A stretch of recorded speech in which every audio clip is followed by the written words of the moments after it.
Hello বন্ধুরা, good morning. কেমন আছো তোমরা সবাই? আশা করি ভালো আছো, সুস্থ আছো। আমাদের অবস্থা এখন তো তোমরা বুঝতেই পারছো কেমন হতে পারে।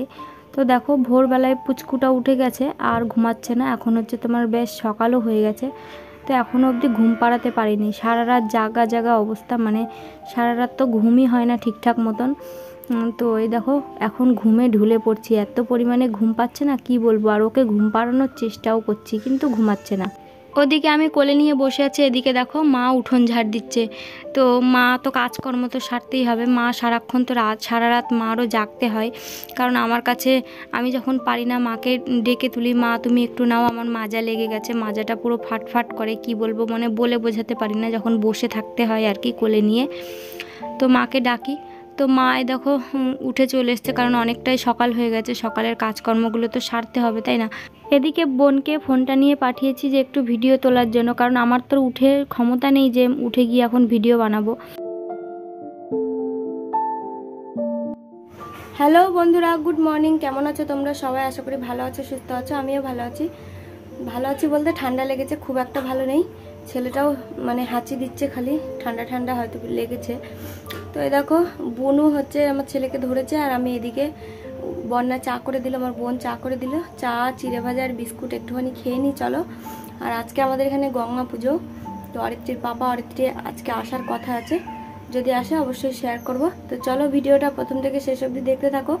বেশি কথা বলার সময় নেই, কারণ চা ঠান্ডা হয়ে যাচ্ছে, আর ঠান্ডা লেগেছে তো ঠান্ডা চা খেয়ে কোনো লাভ হবে না। তো চলো খেয়ে নিই। আমি যখন একদমই মানে ভিডিও করার সুযোগ পেরে উঠি না, ভিডিও করব যে সেই সুযোগটা পাই না, তখন আমি বোনকে ফোন দিই, বলি কি তুই একটুখানি ভিডিও এদিক ওদিক থেকে তুলতে, মানে মা কী করছে সেটা তুলতে, আমি কি করছি সেটা একটু তুলে দিতে। তো ও তো এখন বাড়িতেই থাকে, স্কুল মানে নেই, খুলেছে স্কুল কিন্তু এখন আর যাচ্ছে না সেরকমভাবে। এখন তো সকালবেলায় স্কুল হচ্ছে, কিন্তু ও স্কুলে এখন যাচ্ছে না কদিন, বললো কি দুদিন পর থেকে একবার স্কুলে যাব। তো পুচকুকে আমি ঘুম পাড়িয়ে দিয়েছি, অনেক কষ্টে ঘুম পাড়ালাম। ঘুম পাড়িয়ে এই দেখো এখন বিছানা টিছানাগুলো এখন ভালোভাবে আমি গুছিয়ে নিচ্ছি। এদিকে ন্যাকড়া টাকড়া যেগুলো মানে টয়লেট করেছিল, পটি করেছিল, সেগুলো আমি এই যে বাইরে দিয়ে দিলাম মাকে। মা এখন ধুয়ে কেচে মেলে দেবে। আর জানো তো, এই দেখো মশারির ওপরে একটা হালকা করে ন্যাকড়া আমি দিয়ে রাখার চেষ্টা করি, কারণ ওপরে তো ফ্যান চলে, তার জন্য এই যে মানে ডাইরেক্ট হাওয়াটা যেন আমার পুচকুর গায়ে না লাগে, কারণ তাতে আরও ঠান্ডাটা বেশি লাগতে পারে। যেদিন থেকে আমি মানে বাড়ি এসেছি সেদিন থেকে এটাই করি, মশারির ওপরে পাতলা করে একটা কিছু দিয়ে রাখি, যাতে ডাইরেক্ট হাওয়াটা মানে না লাগে। আর যে গরম পড়েছে সত্যি কি বলবো, আমাদের এই শান্তিপুরে মনে হয় আরও বেশি গরম। উত্তরবঙ্গের অনেকের ভিডিও দেখি, ওদিকে দেখছি কি বর্ষা নেমে গেছে, প্রচণ্ড পরিমাণে বৃষ্টি হচ্ছে প্রতিদিনই, কিন্তু আমাদের এদিকে বৃষ্টিটা কোথায় গেছে বলো তো। তো এদিকে দেখো কাশি হয়েছে জন্য মা এই যে কতগুলো তুলসীর পাতা তুলে এনে দিয়েছে, মা না সরি বোনই তুলে এনে দিল, তুলে এনে যে ধুয়ে দিল। এখন আমি পানের মতন চিবিয়ে তুলসী পাতাটাকে খাচ্ছি, যাতে কাশিটা একটু যদি ভালো হয় আর কি। আর এদিকে দেখো মা একটা ডিম সেদ্ধও দিয়ে দিয়েছে। বললাম না ডিম সেদ্ধ খেতে ইচ্ছা করে না, তবুও মাঝে মধ্যে খাই একটু আধটু। তো যেটা হাফ বয়েল ডিম আর কি, সেটা খেতে বেশি মানে ভালো লাগে আমার, একদম ফুল ডিম সেদ্ধটা একদম ভালো লাগে না। তো এদিকে চলো, মাকে বললাম একটু আজকে হাফ বয়েল ডিমই করে দাও, যেহেতু ডিম খেতেই ইচ্ছা হচ্ছে না। মা তার জন্য একটু হাফ বয়েল ডিমই করে দিল, তবুও ভালোই সেদ্ধ হয়ে গেছিলো। তো চলো ডিম সেদ্ধটা সকালবেলায় খেয়ে নিলাম। আর তার আগে তো দেখতেই পেলে চিড়ে ভাজা, চা, তারপর বিস্কুট এগুলো খেয়েছি। আর এই যে আমার পুচকু ঘুমাচ্ছে এখনও। আর এদিকে দেখো সকাল সকাল চলে এসছে বাজারওয়ালা, ওই যে রাস্তায় দেখতে পাচ্ছ। আমি তো আর এখন রাস্তায় যেতে পারছি না, রাস্তায় গিয়ে যে তোমাদের সাথে শেয়ার করব, কারণ মা বলছে উঠোনেই নামতে না, মানে কারণ কখন কি হাওয়া বাতাস যায় বলা তো যায় না, একদমই ছোট্ট বাচ্চা তার জন্য। তো তবুও মাঝে মধ্যে নামি, নেমে উঠোনে চৌকিটার উপরে বসে থাকি, একটু হাঁটাচলা করি। এদিকে দেখো মা ঝিঙে নিয়ে আসলো, মনে করলো অনেক কিছু বাজার করবে, কিন্তু সেরকম কিছুই ছিল না। তো এই যে ঝিঙে নিয়ে আসলো শুধুমাত্র। তো ঝিঙে দিয়ে আলু দিয়ে মা বললো যে একটা পাতলা করে ঝোল বানাবো, আর দেখি কি করা যায় সকালবেলাটার খাবারে। আর আমাদের এই কাঁঠালগুলো দেখো, এক জায়গাতে এত পরিমাণে কাঁঠাল হয়েছে কি বলবো। এই কাঁঠালগুলো কিন্তু সব বিক্রি হয়ে গেছে, ঠিক আছে। আষাঢ় মাসের 10 তারিখে এই কাঁঠালগুলো কিন্তু নিতে আসবে, এক ছোট বড় সব মিলিয়ে 50 টাকা করে পিস। মানে দামটা কি ঠিক হয়েছে না ভুল হয়েছে সেটা কমেন্ট করে জানাবে, মানে দামটা বেশি হলো না কম হলো। মানে ছোটোগুলোও 50 নেবে, বড়োগুলোও 50 নেবে, মানে মিলিয়ে মিশিয়ে 50 টাকা করে পিস বিক্রি করে দিয়েছে। কেন বলো তো, এই কাঁঠালগুলো যদি রেখে দিত পাকার সময় সব একবারে পেকে যেত, তখন আর খাওয়ার লোক পেত না, মানে ফেলে দিতে হতো তখন কাঁঠালগুলো। তাই মা বললো নষ্ট না করে যদি বিক্রি করে দিই তবুও তো কিছু টাকা হাতে আসবে, তাই না? কারণ এখন আমাদের টাকার প্রচণ্ড পরিমাণে দরকার। মা তো সেরকমভাবে কোনো কাজকর্ম করে না, তোমরা তো দেখোই। আগে করতো, আমার বিয়ের আগে তাঁত বুনতো, ঠিক আছে। এখন তো আমাদের এদিকে তাঁত বোনা টোনা সব উঠে গেছে, পাওয়ার লুম এসছে, তাই তাঁত বোনাটা উঠে গেছে। বাবা অনেক দিন কাজে যেত না, এই মানে 2-4 দিন হলো আবারও কাজে যাচ্ছে, কারণ বাবার মাঝে প্রচণ্ড পরিমাণে শরীর খারাপ ছিল, ঠিক আছে, তার জন্য কাজে ঠিকঠাকভাবে যেত না। আর এটা কি বলো তো, চালতা গাছ, সেই ছোট্টবেলা থেকে দেখছি গাছটা একটু একটু করে বড় হতে দেখেছি। তো দেখো এখন এই বছরে প্রথম এই যে চালতার ফুল এসছে, আবার ছোটো ছোটো ফলও কিন্তু ধরে গেছে। তো এই গাছটা কিন্তু অনেক কবার এ জায়গার থেকে ও জায়গার থেকে এ জায়গায় লাগানো হয়েছে, তবুও কিন্তু বেঁচে আছে। এদিকে দেখো মার রান্না হয়ে গেছে, সকালে কলমির শাক ছিল ভাজা করেছে, ডিম ভাজা করেছে, আর এদিকে পটল কুচিয়ে ভাজা করেছে। তো আমি শাক তো খাবো না, শাক নিইনি, তার জন্য আমি ঝিঙে আলুর তরকারি দিয়ে আর পটল ভাজাটা দিয়ে একটুখানি ভাত খাবো। আর এদিকে দেখো ভাত বেড়ে রেখেছি কিন্তু খাওয়া হয়নি, কারণ এদিকে পুচকুর জল শেষ হয়ে গেছে, ফ্লাক্সে যে গরম জল ঢালতে হবে সেটা শেষ হয়ে গেছিলো, কারণ যখন তখন উঠে পড়তে পারে, যখন তখন খিদে লাগতে পারে, তাই ওটা আগে না খেয়ে এই কাজটা আমি আগে করে রাখলাম, মানে আগের কাজটা আগে করে রাখাই ভালো, তাই না? তো তার জন্য এটা আগে করে রাখলাম, তারপরে এখন আমি নিশ্চিন্তে বসে ভাত খাবো।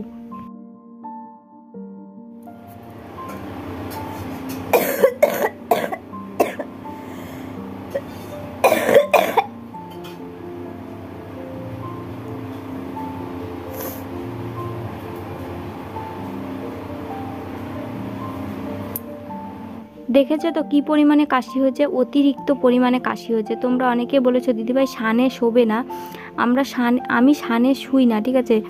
মা একটা সব পাটি পেতে দেয়, পাটির ওপরে ক্যাথা পাতি, তারপরে শুই। আর দিনের বেলায় তো এত গরম, শুধু পাটির ওপরেই শুয়ে থাকি। তো কি বলো তো, ঘরে তো একদম টিনটা নিচু, আর তার মধ্যে হচ্ছে ঘরের ফ্যানটা একদম খারাপ হয়ে গেছে, ঘুরছেই না এখন আর। তো ঘরে কি করে থাকবো বলো তো, তো তার জন্য ঘরে আর থাকাই হয় না। আর পুচকুর বিছানাটা তো 2-3টে করে ক্যাথা পেতে ভালো করে উঁচু করে তারপরে তো ওকে শোয়ানো হয়। তো জানি না কোত্থেকে কি ঠান্ডা লেগে গেল হঠাৎ করে।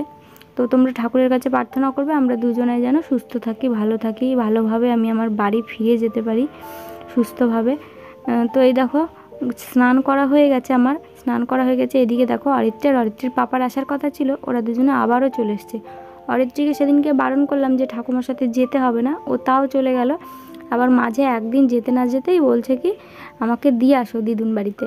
তো এই দেখো ওর বাবা চলে এসছে দিতে, ওর বাবা আসার সাথে সাথে ওর বাবাকে বললাম যে দুধ গুলিয়ে দিতে। তো এই দেখো ও এখন দুধ গোলাতে বসে পড়েছে। এদিকে সেদিনকে জামাই ষষ্ঠীর দিনে এসেছিল অরিত্রীর পাপা, কিন্তু সেরকম কিছুই তো খাওয়া দাওয়া করা হয়নি, বাড়ি চলে গেছিলো। তো আজকে যে 2 রকম মাংস নিয়ে এসছে, পোলট্রির মাংস নিয়ে এসছে 500, ওই মাংস নিয়ে এসছে 500, মানে খাসির মাংস। কারণ খাসির মাংস আমার বাবা খায় না, আমার বোন খায় না, অরিত্রী খায় না। আর খাসির মাংস আমি, আমার মা, অরিত্রীর পাপা এরা বেশ আমরা খাই 2-1 পিস করে। তো এদিকে দেখো মা রান্না করতে বসে পড়েছে আবারও। আমার মায়ের সেই সকালবেলায় বাসি কাজকর্ম সারার পর তারপরে হচ্ছে রান্নাঘরে যে ঢোকে, সারা দিনটা পুরো রান্নাঘরেই আমার মার কেটে যায়। তারপরে যেটুকু সময় পাই পুচকুকে নাই। এদিকে দেখো অরিত্রীর পাপা এই যে পুচকুকে একটু কোলে নিয়েছিল, কান্না করছিল, আবার আমাকে দিয়ে দিল।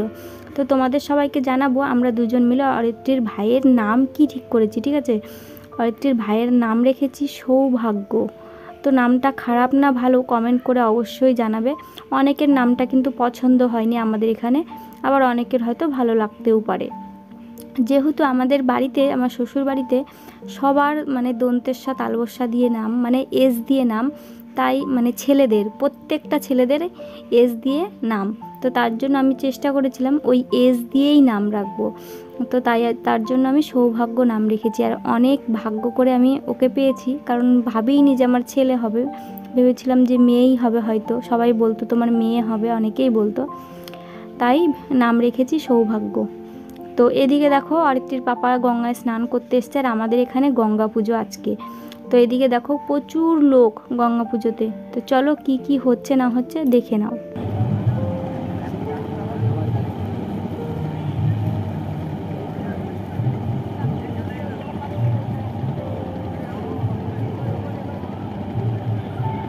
প্রত্যেক বছর কিন্তু আমরা এই গঙ্গা পুজোর দিন গঙ্গায় স্নান করতে আসি। তারপরে এখানে অনেকগুলো পুজো হয়, মানে এই গঙ্গার সাইডটাতে না অনেকগুলো পুজো হয়, মানে 7-8টা পুজো হয়, আবার বাউল গান হয়। প্রত্যেকবার কিন্তু আমরা প্রচণ্ড আনন্দ করি, কিন্তু এবার আর আসা হলো না। তাই তোমাদের মতন আমিও মানে ফোনে ভিডিওতে দেখে নিলাম, কারণ আমি তো যাইনি। অরিত্রীর পাপা গেছিলো স্নান করতে, আর অরিত্রীকে নিয়ে একটু মেলা দেখাতে গেছিলো। তো তোমাদের সোর্সে আমারও কিন্তু এই যে মা গঙ্গাকে দর্শন করা হয়ে গেল।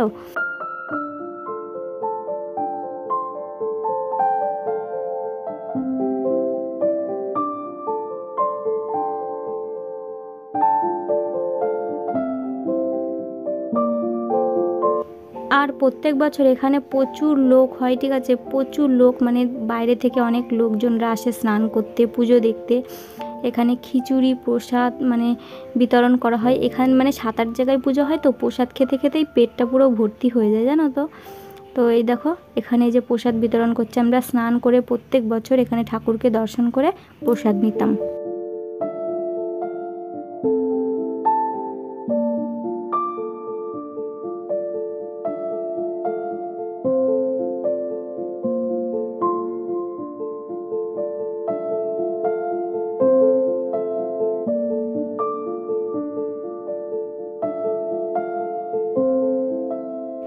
আর এই মেলাটা যত অবধি আমার জ্ঞান হয়েছে ছোটোবেলায়, সেই তখন থেকে কিন্তু আমরা দেখে আসছি।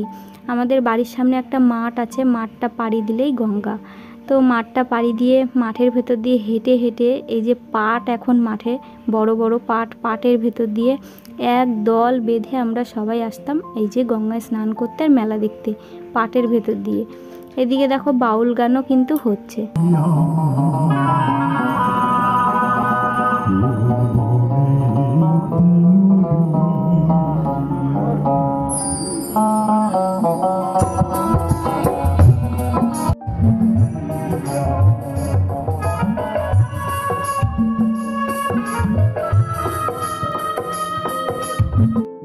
অরিত্রীর পাপা আজকেও থাকবে না, কারণ আজকেও রাত্রিবেলায় একটু কাজ আছে, তার জন্য বাড়ি চলে যাবে। তো অরিত্রীকে আজকে আমার কাছে রেখে যাচ্ছে। এই দেখো, জানি না আবারও বাড়ি যাওয়ার জন্য জেদ ধরবে কিনা। তো একবার ওখানে থাকতে চাই, আবার একবার এখানেও আসতে চাই। তো এই দেখো অরিত্রীর পাপা এখন বাড়ি চলে যাবে, তাই পুচকুকে একটুখানি মানে একটু দেখলো, একটু নাড়লো, আর কোলে নিল না, কারণ এখন ঘুমিয়ে আছে। তো এখন তুলে ফেললে ও আর ঘুমাবে না, তখন খুব জ্বালাবে, খ্যান খ্যান করবে, কান্না করবে। তাই বললাম আর তুলতে হবে না। তো চলো বন্ধুরা, ভিডিওটা আজকে এই পর্যন্তই। আর আমার সৌভাগ্যর নামটা কেমন হয়েছে অবশ্যই কমেন্ট বক্সে জানাবে।